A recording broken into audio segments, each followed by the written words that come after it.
আসসালামু আলাইকুম বন্ধুরা, সবাই কেমন আছেন? আশা করি সবাই ভালো আছেন। তো আমরা আসছি ইরাক শহরে ঈদের দিন না ঘোড়ার ডিম কিছুই বুঝতেছি না। তো নতুন নতুন ইরাক আসছি, যারা ইরাক আছেন তারা অবশ্যই বুঝতে পারবেন। তো ঈদ মানে আনন্দ, আর ইরাক শহরে ঈদ মানে ঘুম, তাছাড়া কিচ্ছু নাই। কারণ যারা ইরাক শহরে বাঙালি আছে তারা বুঝতে পারবো। যেমন ঈদের নামাজ আছে, অনেক কিছু আছে। তো বা ইরাক আসছি, এটা একটা আরবি রাষ্ট্র বা আরবি দেশ, মুসলিম কান্ট্রি। এখানে নামাজ থাকবো, সব থাকবো।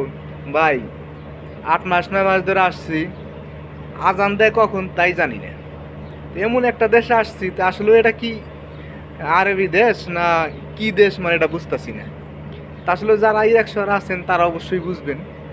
তো যদি ভিডিওটা ভালো লাগে অবশ্যই লাইক দিবেন, আর ইরাক সম্পর্কে যদি কোনো আপডেট জানার থাকে কমেন্ট বক্সে জানাবেন। আমি ওই টপিকস নিয়ে আপনাদের ভিডিও দিব। ঠিক আছে? যে কোনো সমস্যা সমাধানের জন্য আপনারা আমার এই কমেন্ট বক্সে কমেন্ট করবেন, আমি অবশ্যই আপনাদের কমেন্টের উত্তর দেবো, আর ওই টপিকস নিয়ে আমি ভিডিও বানাবো। সবাই ভালো থাকবেন। আসসালামু আলাইকুম।